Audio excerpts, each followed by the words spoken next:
Nuestros antecesores, los atlantes, diferían del hombre actual mucho más de lo que podrían imaginarse aquellos cuyo conocimiento se circunscribe del todo al mundo de los sentidos. Esa diferencia no radicaba solo en la apariencia externa, sino también en las facultades espirituales.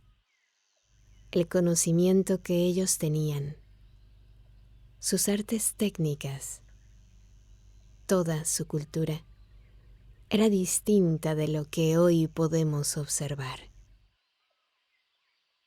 Si retrocedemos a los primeros periodos de la humanidad atlante, nos encontramos con una capacidad mental muy distinta a la nuestra.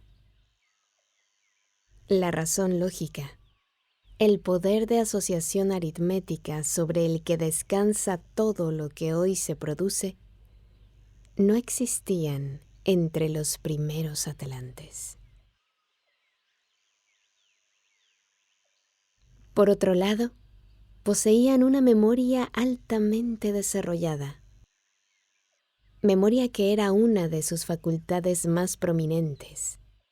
El atlante, por ejemplo, no realizaba sus cálculos como lo hacemos nosotros, aprendiendo reglas que luego se aplicaban. La tabla de multiplicar era algo totalmente desconocido en tiempos atlantes. Nadie imprimía en su intelecto el que 3 por 4 fueran 12, pues si alguien debía hacer ese cálculo, lo conseguía recordando situaciones idénticas o similares. Lo que hacía era recordar cómo había sido en ocasiones anteriores. No olvidemos que cada que se desarrolla una nueva facultad en un organismo, otra facultad se debilita y pierde agudeza. El hombre actual es superior al atlante en lo relativo al raciocinio, a la habilidad combinatoria, pero, por otro lado, la memoria se ha deteriorado. Hoy en día, el hombre piensa en conceptos, pero el atlante pensaba en imágenes. Cuando le aparecía una imagen en el alma, recordaba numerosas imágenes similares que ya había experimentado y orientaba su juicio en consecuencia. Por ello, toda enseñanza en la época era de un carácter totalmente distinto al de periodos posteriores. No se pretendía suministrarle leyes al niño para que agudizara su razón. Lo que se hacía era presentarle la vida en vívidas imágenes, para que pudiera recordar el máximo posible al tener que actuar en determinadas condiciones. Cuando el niño había crecido y se enfrentaba con la vida ante toda situación que en ella debía manejar, podía recordar algo semejante en lo que se le había presentado en el curso de su educación. Y le iba mejor cuanto más similar fuera la nueva situación a la que ya había visto, tanto mejor le resultaba su actividad. En condiciones totalmente nuevas, el atlante debía depender de la experimentación, mientras que en este aspecto el hombre moderno lo tiene todo más fácil, porque está equipado de leyes y puede aplicarlas sencillamente en las situaciones nuevas que se le presenten. El sistema educativo atlante dotaba a toda la vida de uniformidad. Durante largos periodos, las cosas se hacían siempre de la misma manera. La memoria fiel no permitía que se desarrollara nada remotamente parecido a la celebridad de nuestro actual progreso.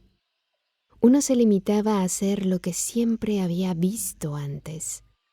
No se inventaba, se recordaba. El atlante no era una autoridad que hubiera aprendido muchas cosas, sino alguien que había vivenciado mucho y por ello podía recordar muchas cosas. En la época atlante, A uno le hubiera sido imposible decidir sobre un hecho importante antes de alcanzar cierta edad. Por eso, se confiaba solo en la persona que pudiera recordar su larga experiencia. Pero esto no sucedía con los iniciados y sus escuelas, porque ellos están por delante del nivel evolutivo de su época. Para ser admitido en las escuelas iniciáticas, el factor decisivo no es la edad, sino que el solicitante haya adquirido en sus anteriores encarnaciones las facultades para recibir la sabiduría superior.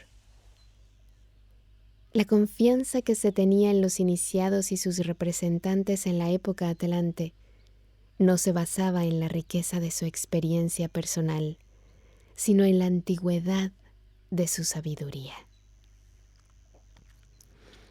En el caso del iniciado, la personalidad cesa de tener importancia y se pone totalmente al servicio de la sabiduría eterna. Por ello, los rasgos característicos de un periodo particular no se le pueden aplicar a él. Mientras el poder de pensar lógicamente estaba ausente entre los atlantes, en particular los más antiguos, poseían, en su memoria altamente desarrollada, algo que daba un carácter especial a todo lo que hacían. Pero con la naturaleza de todo poder humano se relacionan siempre otros. La memoria, por ejemplo, está más cercana al fundamento natural del hombre que la razón.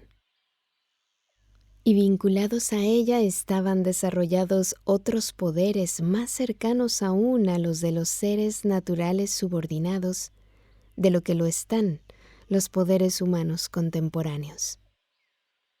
Por eso, los atlantes podían controlar lo que llamamos la fuerza vital. Igual como hoy se extrae la energía térmica del carbón y se la transforma en poder motor para nuestros medios de locomoción. Los atlantes sabían cómo poner la energía germinal de los organismos al servicio de su tecnología. Podemos hacernos una idea de ello si nos imaginamos lo siguiente. Imaginemos el núcleo de una semilla. En ella se oculta una energía latente, la energía que provoca que el tallo brote de la simiente. La naturaleza puede despertar esa energía que reposa en la semilla. El hombre moderno no puede hacerlo a su voluntad. Ha de enterrar la semilla y dejar que ese despertar lo provoquen las fuerzas naturales.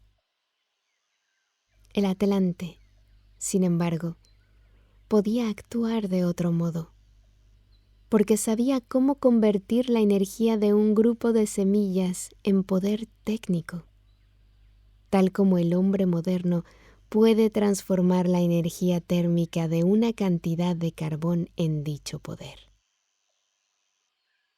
En el periodo atlante se cultivaban plantas no solo para usos alimentarios, sino también para disponer de las energías en ellas latentes, para el comercio y la industria. Del mismo modo que tenemos mecanismos para transformar la energía latente del carbón en fuerza motriz para nuestras locomotoras, los atlantes poseían mecanismos en los que, por decirlo así, quemaban las semillas vegetales y en los que la fuerza vital se transformaba en poder técnicamente utilizable. Los vehículos de los atlantes, que flotaban a una corta distancia por encima del terreno, eran movidos con esa energía. Esos vehículos se desplazaban a una altura inferior a la de las cordilleras montañosas del periodo atlante y tenían mecanismos de navegación que les permitían elevarse por encima de dichas cordilleras. Hemos de tener en cuenta que, a medida que ha ido pasando el tiempo, las condiciones de nuestra Tierra han variado muchísimo. Hoy en día, los citados vehículos atlantes serían totalmente inútiles. Su utilidad se apoyaba en la mucho mayor densidad de la atmósfera aérea que rodeaba entonces la Tierra. No nos importa aquí que con las actuales creencias científicas sea difícil imaginar esa extrema densidad del aire. Por su propia naturaleza, la ciencia y el pensar lógico no son los adecuados para decidir si algo es posible o imposible. Su única función es explicar lo que ha sido averiguado por la experiencia y la observación. La mencionada densidad del aire es tan cierta para la experiencia oculta como cualquier otro hecho que hoy nos suministren los sentidos. Pero es igualmente cierto el hecho, quizás más o menos inexplicable para la física y química contemporáneas, de que en aquella remota época el agua en toda la Tierra era mucho más tenue. Por su ligereza, el agua podía ser dirigida por la energía germinal utilizada por los atlantes para usos técnicos hoy imposibles. Como resultado de la mayor densidad del agua, se ha hecho imposible moverla y dirigirla de los modos tan ingeniosos que una vez se desplegaron. De este hecho debiéramos hacernos la imagen clara de que la civilización del período Atlante fue radicalmente distinta a la nuestra. También podrá comprenderse que la naturaleza física del Atlante era muy distinta del hombre actual. El Atlante ingería agua que podía ser utilizada por la fuerza vital de su propio cuerpo de un modo muy distinto al que hoy es posible en el cuerpo físico actual. A consecuencia de ello, el Atlante podía usar voluntariamente sus poderes físicos de una manera totalmente distinta a la del hombre actual. Poseía medios para incrementar sus propios poderes físicos en su interior, cuando los necesitaba para lo que estaba haciendo. Con el fin de hacernos una idea precisa de los atlantes, hemos de saber que su concepción de la fatiga y del agotamiento de fuerzas era totalmente diferente a la del hombre actual.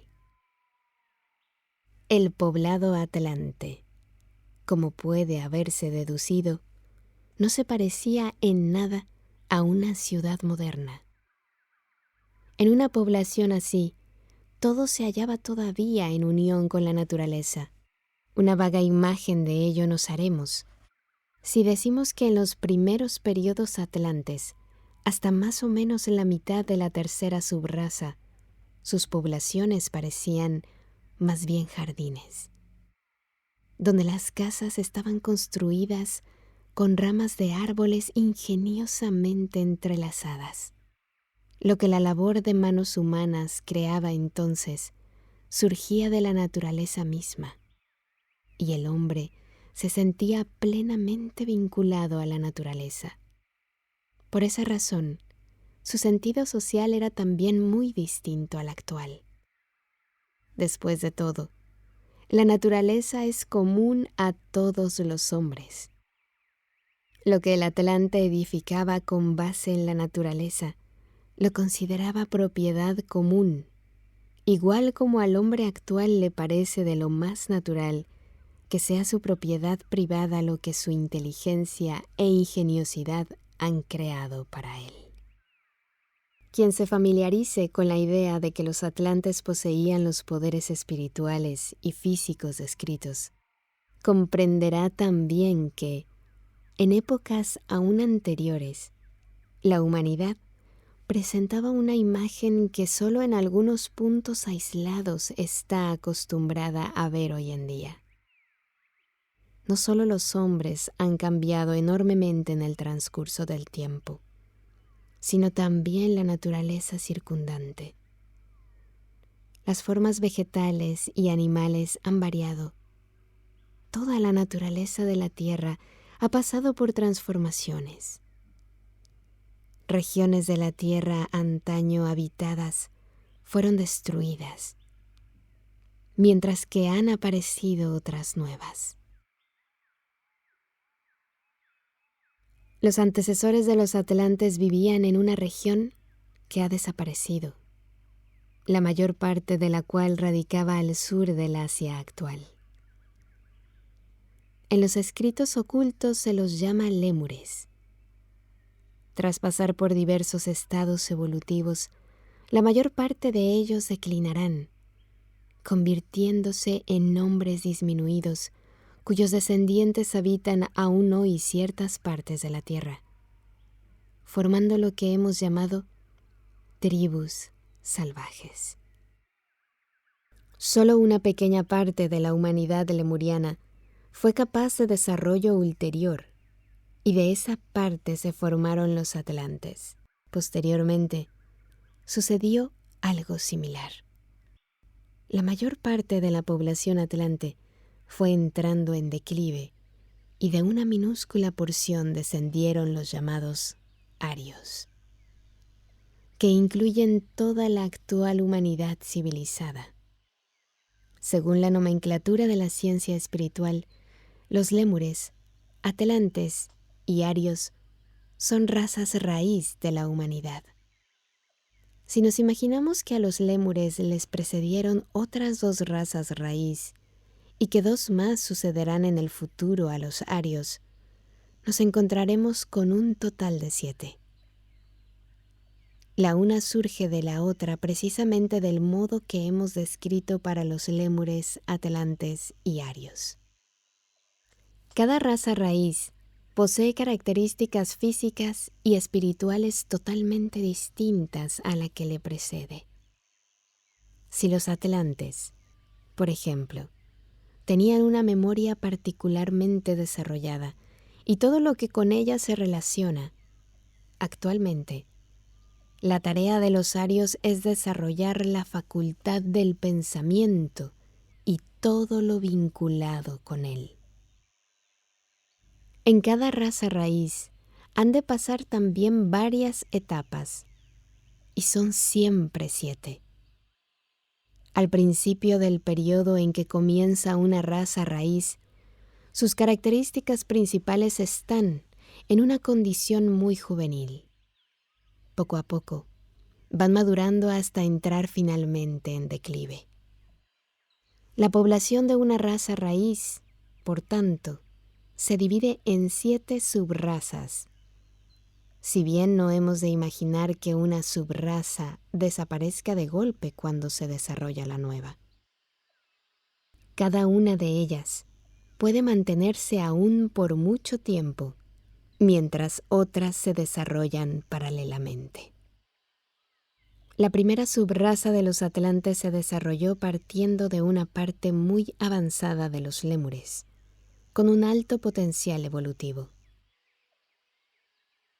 La facultad de la memoria apareció solo en sus rudimentos entre los lémures y tan solo en el último periodo de su desarrollo. Hemos de imaginarnos que si el lémur podía hacerse representaciones de lo que experimentaba, no podía retenerlas, pues inmediatamente olvidaba lo que se había representado. Sin embargo, el hecho de que viviera en una determinada cultura, con herramientas, construcción de edificios, etc., se lo debía no a sus propias capacidades representativas, sino a una fuerza espiritual en su interior que se le manifestaba de forma instintiva. Pero no hemos de imaginarnos que fuera el instinto actual de los animales, sino algo muy distinto. Los escritos teosóficos le dan el nombre de Rmuals a la primera subraza de los atlantes. La memoria de esa raza se orientaba fundamentalmente hacia vívidas impresiones sensorias. Los colores que el ojo había visto, los sonidos que el oído había captado, dejaban una honda huella en el alma. Se expresaba en el hecho de que los Rmuals desarrollaron sentimientos que sus antepasados lémures desconocían. Por ejemplo, el apego a lo que se ha experimentado en el pasado formaba parte de esos sentimientos. Con el desarrollo de la memoria, iba ligado el del lenguaje. En la medida que el hombre no retuviera lo pasado, no podía producirse ninguna comunicación verbal de lo que se había vivido. A raíz de que en el último período lemuriano habían aparecido los primeros rudimentos de la memoria, también fue posible, en esa época, que naciera la facultad de dar nombres a lo que se había visto y oído. Solo quienes poseían la facultad de recordar podían utilizar el nombre que se le ha dado a cada cosa. El período atlante, por tanto, vio nacer y desarrollarse el lenguaje. Gracias a él se estableció un vínculo entre el alma humana y los objetos afuera del hombre. Él generaba una palabra de lenguaje en su propio interior, y esa palabra se correspondía con los objetos del mundo exterior. Así se estableció también una nueva unión entre los hombres por la comunicación verbal. Es cierto que todo esto se manifestaba de un modo aún muy juvenil entre los Rmoals, pero ello los distinguía profundamente de sus predecesores lémures. Los poderes anímicos de esos primeros atlantes tenían algo de las fuerzas naturales. Eran hombres mucho más vinculados a los seres naturales de su entorno de lo que lo estarían luego sus sucesores. Sus poderes anímicos estaban más conectados con las fuerzas de la naturaleza de lo que lo están los del hombre moderno. Por eso, la palabra hablada que ellos pronunciaban se asemejaba a un poder de la naturaleza, pues no solo nombraban las cosas, sino que en sus palabras existía un poder que se ejercía sobre ellas y sobre sus semejantes. La palabra de los Rmoals no solo tenía significado, sino también poder. El poder mágico de las palabras fue algo mucho más verídico para aquellos hombres que para nosotros actualmente. Cuando un Rmoal pronunciaba una palabra, esa palabra desarrollaba un poder semejante al del objeto designado. A consecuencia de ello, las palabras tenían un poder curativo.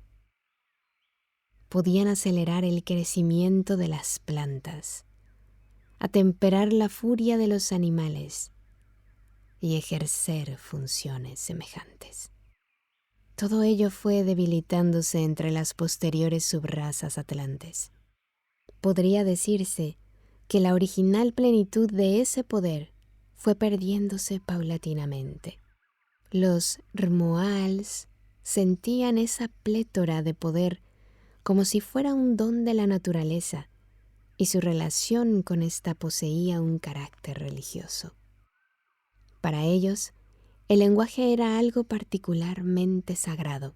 El mal uso de ciertos sonidos que poseían un importante poder era impensable.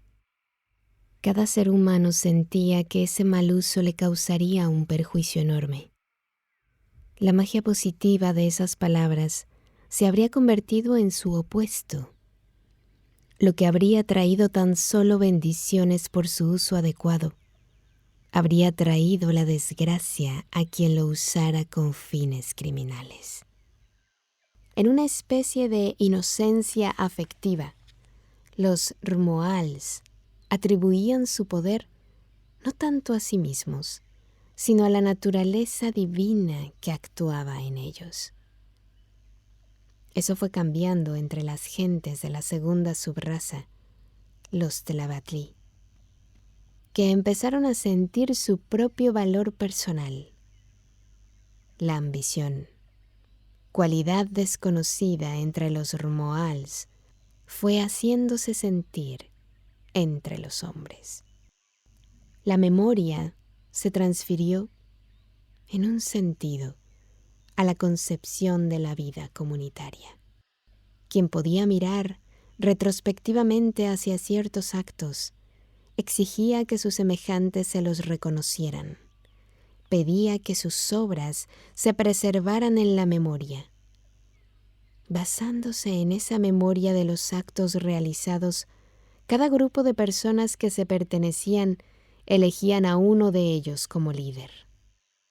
Así, se desarrolló una especie de rango regio, cuyo reconocimiento se preservaba incluso más allá de la muerte. La memoria, el recuerdo de los antepasados o de aquellos que habían adquirido mérito en la vida, fue así desarrollándose. De ahí surgió entre algunas tribus una especie de veneración por los difuntos, un culto a los antepasados, culto que se prolongó en tiempos mucho más tardíos y tomó las formas más diversas. Entre los Rmoals, un hombre era apreciado mientras pudiera exigir respeto en un momento particular mediante sus poderes.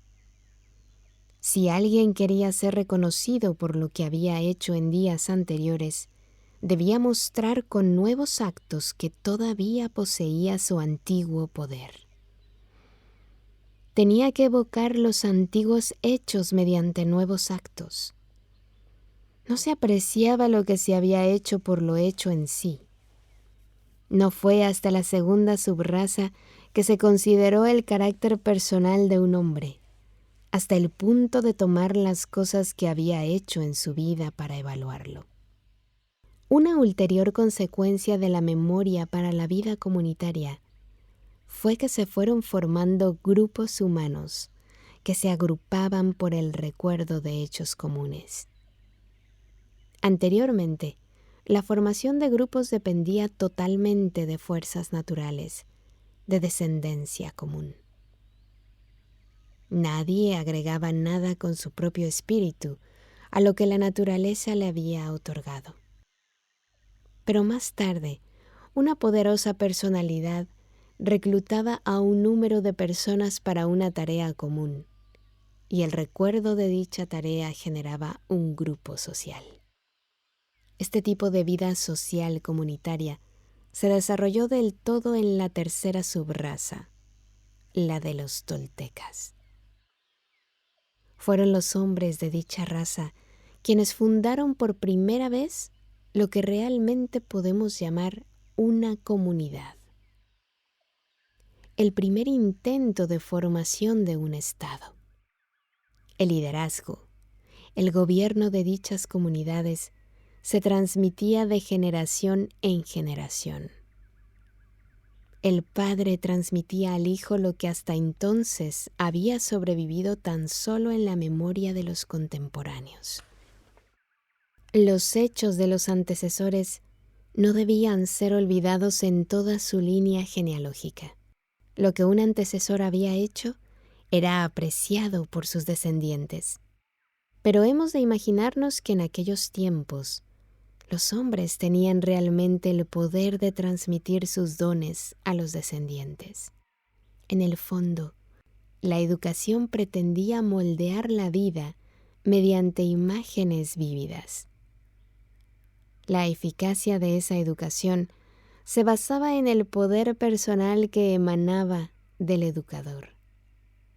El maestro no agudizaba el poder pensante del alumno, sino que desarrollaba en él los dones de un tipo más instintivo. Con ese sistema educativo se transmitían generalmente las capacidades del padre al hijo. En esas condiciones, la experiencia personal fue adquiriendo más importancia entre los miembros de la tercera subraza. Cuando un grupo humano se separaba de otro para fundar una nueva comunidad, llevaba consigo el recuerdo de lo que había experimentado en el antiguo escenario. En ese recuerdo, no obstante, había algo que el grupo no encontraba adecuado para sí mismo. algo con lo que se sentía incómodo. Por esa razón, intentaba crear algo nuevo, y de esa manera fueron mejorando las condiciones en cada una de las nuevas fundaciones. Y era natural que lo mejor también se imitara. Esos hechos explican el desarrollo de aquellas comunidades florecientes del periodo de la tercera subraza atlante, descrita en la literatura oculta. Las experiencias personales que se adquirían encontraban apoyo en los iniciados, en las leyes eternas de la evolución espiritual. Los poderosos gobernantes eran ellos mismos iniciados, de tal modo que la habilidad personal encontraba pleno apoyo. Con su habilidad personal, el hombre se prepara gradualmente para la iniciación. Primero, ha de desarrollar sus fuerzas desde abajo, para que se le pueda otorgar la iluminación desde arriba. De esa manera, los reyes y conductores de pueblos iniciados atlantes fueron apareciendo. En sus manos había un gran poder y se les tenía una enorme veneración. Pero en ese hecho reside también la razón de su degradación y declive. El desarrollo de la memoria conducía al poder prominente de una personalidad. El hombre quería hacerse valer mediante su poder. Cuando mayor era éste, tanto más quería explotarlo para su propio beneficio. La ambición que se había desarrollado se convirtió en un notable egoísmo, surgiendo así el mal uso de dichos poderes.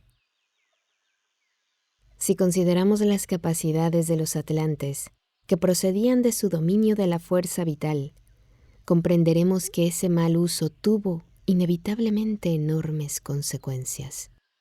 Un amplio poder sobre la naturaleza podía ponerse al servicio del egoísmo personal.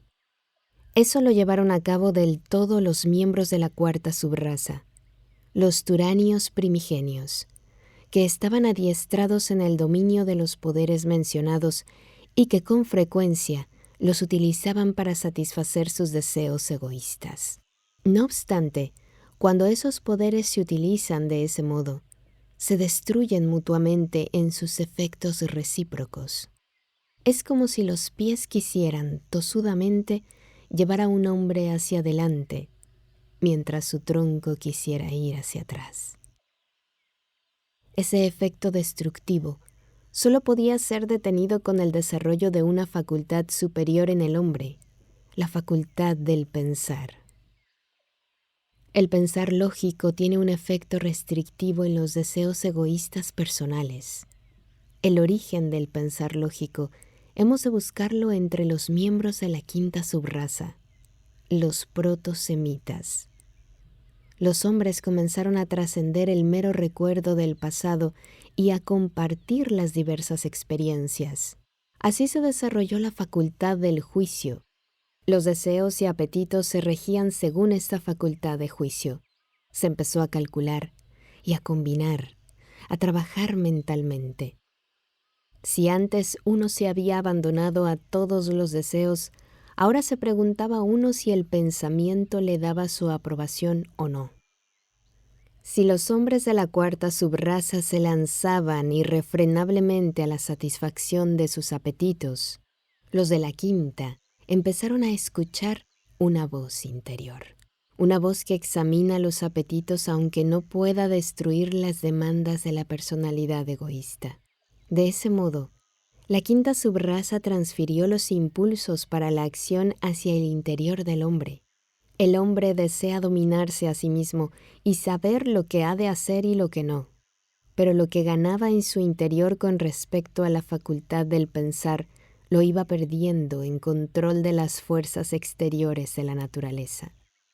Con su pensamiento asociativo, uno solo puede dominar las fuerzas del mundo mineral, no las fuerzas de la vida. La quinta subraza, por tanto, Desarrolló el pensar a expensas del control sobre la fuerza vital. Pero fue precisamente el pensar el que produjo el germen del ulterior desarrollo de la humanidad. En esa época, la personalidad, el egocentrismo, incluso el egoísmo completo, pudieron crecer libremente, porque el pensar solo, que opera plenamente en el interior, ya no puede dar órdenes directas a la naturaleza. No es capaz de producir efectos tan devastadores como los poderes anteriormente mal utilizados. Los más dotados de esa quinta subraza fueron seleccionados para sobrevivir al declive de la cuarta raza raíz y formar el germen de la quinta raza raíz, la Arya, cuya misión es el desarrollo completo de la facultad pensante. Los hombres de la sexta subraza atlante, los acadios, desarrollaron la facultad del pensar aún más que los de la quinta, pero se diferenciaban de los protosemitas en su uso más amplio de dicha facultad. Se dijo que si el desarrollo de la facultad pensante evitaba que las demandas de la personalidad egoísta tuvieran los mismos efectos destructivos que habían tenido entre subrazas anteriores, esas demandas no se extinguían por ello. Los protosemitas, al principio, organizaron sus circunstancias personales tal como su facultad pensante les dictaba. La inteligencia tomó el lugar de los meros apetitos y deseos, y las condiciones de vida cambiaron. Si las razas precedentes solían reconocer como líder a aquel cuyos actos se habían grabado profundamente en su memoria colectiva, o a quien pudiera recordar una vida llena de múltiples vivencias, ese rol fue traspasado ahora a los inteligentes. Si antes era decisivo lo que vivía en el nítido recuerdo, luego se consideró como más idóneo lo que más convenciera al pensamiento.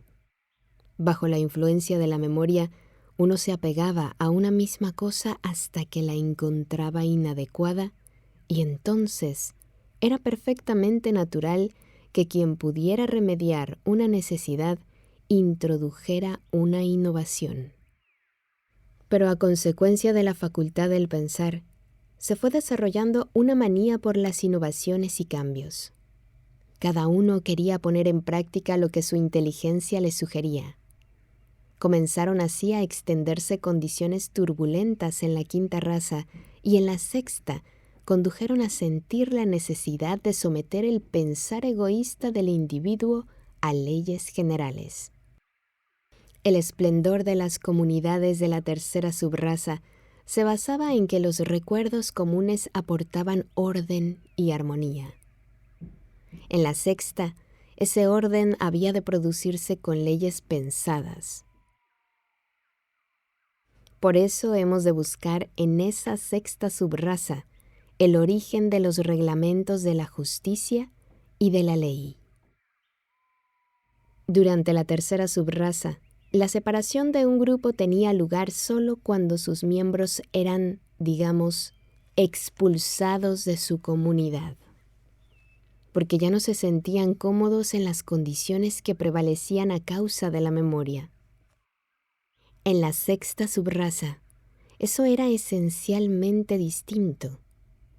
La facultad calculadora del pensar buscaba lo nuevo como tal y estimulaba a los hombres a empresas y nuevas fundaciones. Los acadios eran, pues, una gente muy emprendedora. Los acadios eran, pues, una gente muy emprendedora con una inclinación a la colonización, y era el comercio especialmente el que alimentaba la creciente facultad del pensamiento y del juicio. Entre la séptima subraza, los mongoles, se desarrolló también la facultad del pensar, pero las características de razas anteriores, especialmente las de la cuarta, continuaron presentes en ella y en un grado superior al de la quinta y sexta subrazas, permaneciendo fieles al sentimiento de la memoria. De ese modo, consideraban que lo más antiguo es también lo más sensible y se puede defender al máximo frente a la facultad del pensar. Es cierto que también perdieron el dominio sobre las fuerzas vitales, pero lo que en ellos se desarrolló como facultad pensante poseía también algo del poder natural de esa fuerza vital. Naturalmente que habían perdido el poder sobre la vida, pero nunca perdieron la fe directa e ingenua en ella. Esa fuerza se había convertido en su Dios, y por él hacían todo lo que consideraban correcto. Así aparecieron ante sus pueblos vecinos, como si estuvieran poseídos por esa fuerza secreta, y se rendían a ella en una fe ciega. Sus descendientes en Asia y en algunas partes de Europa manifestaban, y manifiestan aún, mucho de esas cualidades. La facultad del pensar implantada en el hombre solo podía alcanzar su pleno valor evolutivo cuando recibiera un nuevo ímpetu en la quinta raza raíz. La cuarta raza, en el fondo, solo pudo poner esa facultad al servicio de aquello a lo que había sido educado por el don de la memoria. Solo la quinta alcanzaría las condiciones de vida para las cuales el instrumento adecuado es la capacidad de pensar.